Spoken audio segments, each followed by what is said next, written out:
The man amongst you. Please, my young brothers, please don't fall for the fitna of the street, man. This deed will make a man out of you. The street will only make a thug out of you. He said the rijal amongst you, the man amongst you, is the one who, when a musibah, when a calamity happens, he can control his anger and his wrath.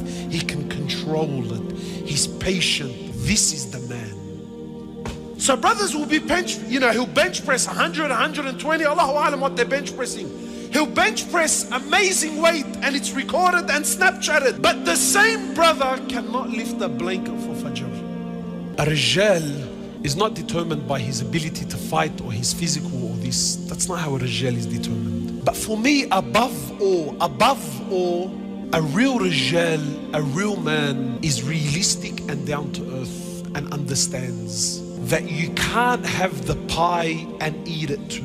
Have you heard this saying? It's an English saying. They say you can't have the pie and eat it too. Yani you can't have everything, brother. And we're trying to have everything. One of the ulama said that the difference between us and the Sahaba, you know what the difference between us and the Sahaba was? He said they only wanted Jannah. That's all they wanted. We also want Jannah. You see the difference? They only wanted Jannah. We also want Jannah. See what's happening? You see, a real man is realistic. A real man is realistic. A real man knows and understands that if I'm gonna be a Rijal, see, to be a man, like I said, it's not a taru. It's not something you get. To be a Rijal, these are decisions you have to make. There's sacrifices you have to take. This is a lifestyle. It's a lifestyle that you have to live. And a real man and a real Rijal understands that if I'm gonna be a man, I can't be anything else with it. It's either a man or something else. Where am I going with this? A real man is realistic. He understands that when I get married, that when I have children, that when I take on a job, that when I give my word, when I make a commitment, there are sacrifices that have to be made. You see, today, we're not men, we're boys. We're little boys that are stuck in big bodies. That's what we are, my brothers. Wallahi, forgive me. But if we're going to be honest here tonight, we are little boys that are stuck in big bodies. We like to think we're men. We like to think we're men. But when you go by the criteria of Allah and His Prophet, we're very far from it. We love women, but no one wants to be married. The commitments of being married. The sacrifices of being married, the challenges and the difficulties of being married is something a real man, a Rijal, knows and understands. But we don't. We're boys. Understands that in marriage, it's not all rainbows and lollipops. It's difficulties. Yeah, there's good times, no doubt. But there's hardship. And that's why it's half your deen. It's half your faith. We love women, but we don't like to be married. We love kids, but no one wants to be a father. Your ability to have children doesn't make you a man. Your ability to raise those children, your ability to father those children, that's what makes you a man, bro. We love money, but no one wants to work, bro.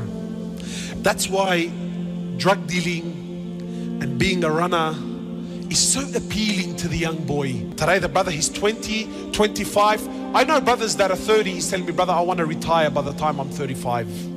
Retired. Yani I'm kicking back.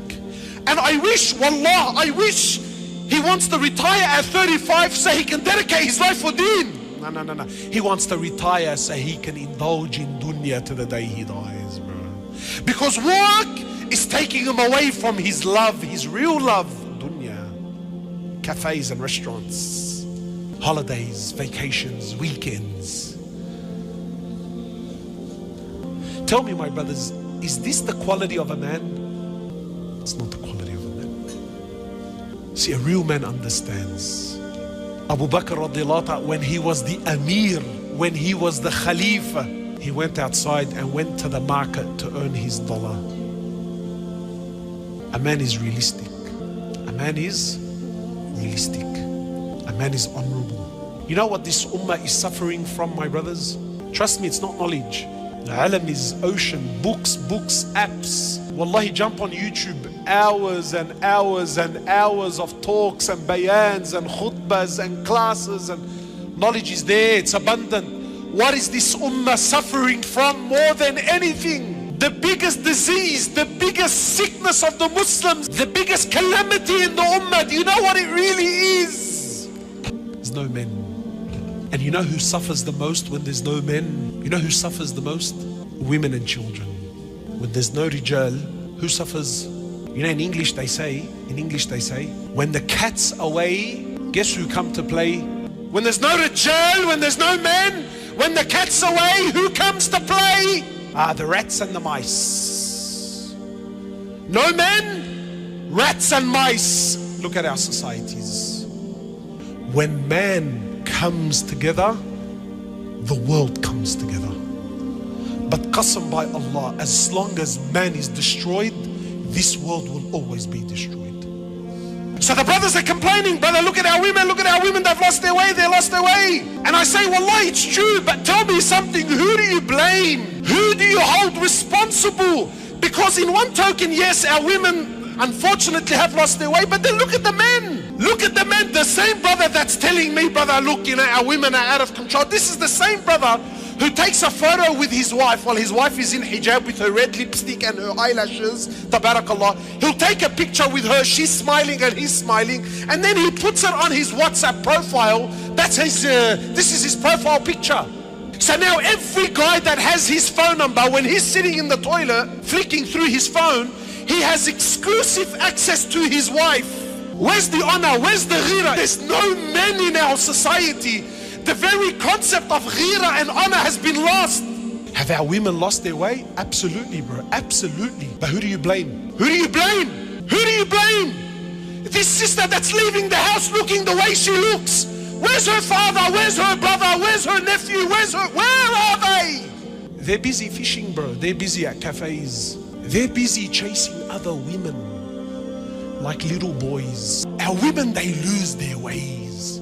Honor, just honor, bro. Ghira as a rijal.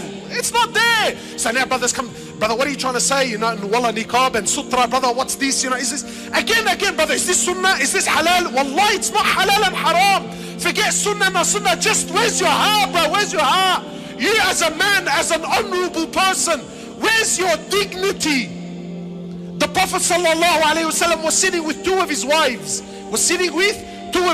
Today, when we have barbecues, my wife and your wife and his wife and yalla, and we're all together, and wallahi, brothers are sitting having dinner. Him and his wife and me and my wife, and I'm talking to his wife and he's talking to my wife, and he's laughing and we're giggling, and this is considered as what?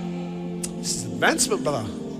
Come on, man, what's this sutra and wallah, the girls upstairs, and what's it? This is backwards.